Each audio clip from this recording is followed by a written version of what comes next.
it's Melody, and I'm finally coming to you with my what not to do video when you're making the herbal hair spritz for the healthy hair challenge that the MopTop Maven has given us.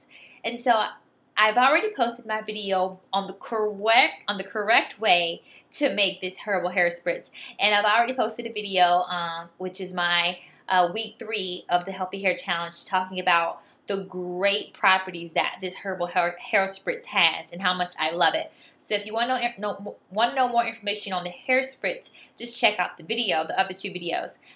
However, I just wanted to post this like what not to do video on how to make this herbal hair spritz, because when you follow the instructions that she has on her blog, there are a lot of things that are left out. And I mean, to somebody who's brand new trying to infuse powders and to make this whole thing, you kind of get like lost on exactly what to do, especially when you're using a cheesecloth, because a lot of people have not used cheesecloths before, and so they really don't know what to do.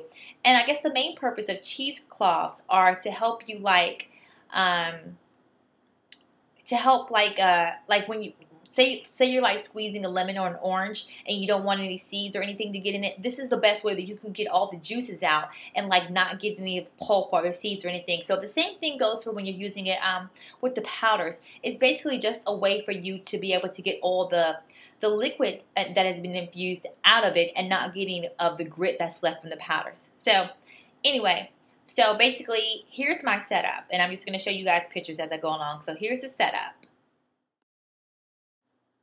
So I have everything set up as I did before with my crock pot, my vitamin E, and my aloe vera gel. So this is a crock pot that I got from Walmart. It was like $10. So I put the water in the crock pot, and then I started to put the powders in. And this is just all the powders that are put into the crock pot. And then I stirred them up really well, and then I allowed them to steep for like 30 minutes. And then once they were in there, I put them into another small container. And right here, this is my cheesecloth that I'm going to use. So I put the cheesecloth over another measuring cup. And what I thought I was going to do was I was going to pour this mixture that's in this measuring cup here on the left and pour it on top of the cheesecloth that's in this clean measuring cup. And that way I was going to be able to get all the juices and all this, infused herb powders into this other measuring cup without getting any of the grit. And so I poured it in there and I waited. And it was like nothing was happening at all. And so this is what it looks like after everything finally seeped through. But as you can see, I got like tons and tons of grit inside this other cup. So I was like, okay, let me be smart about it. Let me put everything into a jar and put the cheesecloth over a jar and then pour it upside down. And that way I can get it to go into this measuring cup and I won't have any grit. So I figured if I did that, like that'll be the best thing to do. So here I go. This is my cheesecloth over my jar. And look, it's starting to come out. I mean, it's kind of dark, so I knew that some grit was getting in there, but it was not as much grit as last time. And so here I go. And of course, in the very beginning, I got a lot. And now that all the powder has sat on top of the cheesecloth, I'm not getting anything at all. And so I'm shaking it, nothing at all, nothing, just a little bit. And so the best thing about these cheesecloths is that you can wash them. And so I take the cheesecloth off and look at all this like grit that's like left on the cheesecloth. So that's why like nothing was coming through. And so I went and I rinsed the cheesecloth out, and then I put it back on top and I attempted this all over again. And so after attempting this like 5 or 6 times, I realized that this was not the best way to do this, and this was going to be an utter and total disaster if I continued to do this like several times. So here I am, just trying it again, smoothing my cheesecloth on, making sure it's tight, and then I'm pouring. And look at all that. I mean, in the very beginning you do get a lot, but of course it's like mixed with tons and tons of grit, so it's definitely not the best way to go. And my dog's watching me because she's trying to figure out like what in the world I'm doing. And again, more grit.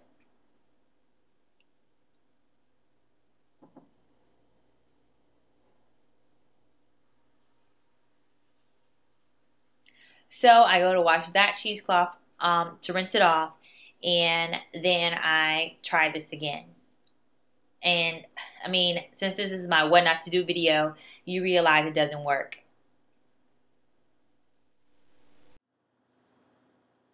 So after doing this like several times, I finally realized that there was like no way that I was going to be able to get this infusion of powders in this liquid without getting like this just abundance of grit inside my spray bottle. And so basically what I did was I just aborted the entire thing because I had already made like the hugest mess ever with like me pouring it back into the bottle and then trying to, rinse the cheesecloth off and then doing it all over again. Like I had already made like the hugest mess ever. And so I decided to Google like different ways that people infuse powders. And I found that some people use tea bags where you can actually get the tea bags and use them, actually put the powders inside the tea bags and use the tea bags. And so I went online and I ordered these. And actually, let me show you guys what these tea bags look like, just in case some of you don't know. Just hold on one second. Let me go get it. I was able to order some bath tea. I don't know if you can read this. Bath tea heat seal tea bags from a website that's called elementsbathandbody.com.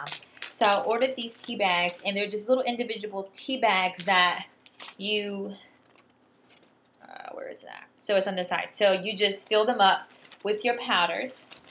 You just fill them up with your powders, and then you heat seal the top part. So you can like use an iron. You just go over this top part right here, and it'll heat seal it together. You can just drop it into your like crock pot or into your coffee pot, and it'll infuse. So I thought these were like very clever, and I love Google because you're able to find the answers to all your questions like whenever you need them. So I got some of these because I really don't want to always use my coffee pot since I am in a PhD program. Like I'm constantly drinking coffee because I never get any sleep. So anyway, so order these. You can find them a lot of different places.